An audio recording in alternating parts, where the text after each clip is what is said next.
I think all the decisions that have been taken yesterday were broadly in line with expectations, and I think we haven't learned a lot about the potential destination at the end. It's still a data-dependent approach. It will be meeting by meeting, and at the end it will all primarily come down to the inflation developments in the euro area. So I don't see a radical dovish shift, for example, happening yesterday.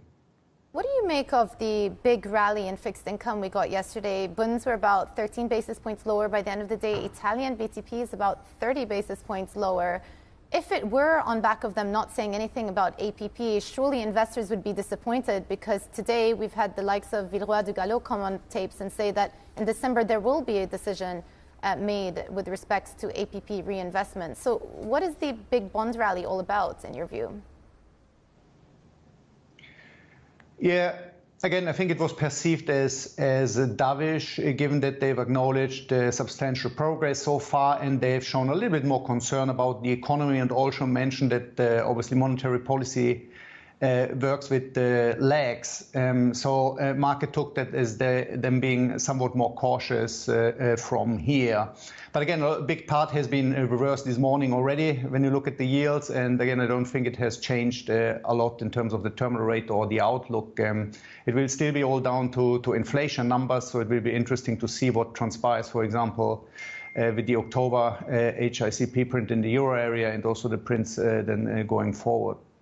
Yeah, Konstantin, it seems, I mean, this is really a huge task then for the ECB, right? They're trying to undo almost a decade worth of sort of cheap money in the system. But how long can the process take, I guess, realistically? I mean, let's consider that they also haven't changed the language much around their APP as well. Yeah, so if you look at the balance sheet or quantitative tightening, so the TLTROs alone are kind of 2.1 trillion currently, and that's self-liquidating until the end of 2024. So already around 24% of the balance sheet will shrink organically via the TLTRO runoffs, and then you have the APP runoffs, which I agree with will most likely start in Q1 next year.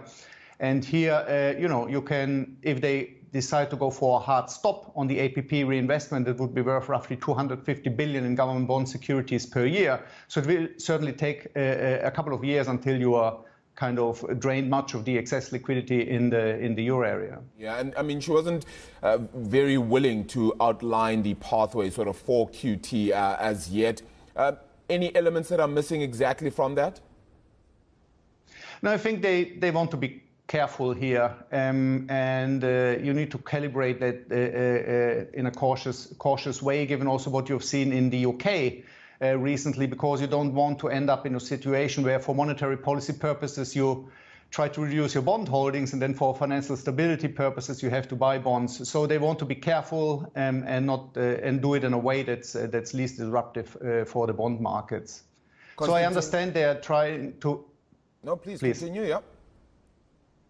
So that's why I think in December they will probably lay out a plan for the roll-offs for the APP reinvestment, and probably start that in Q1. And the baseline is that they will not go for a hard roll-off, so a hard stop of APP reinvestments, but probably decide to start with reinvesting only a portion of that.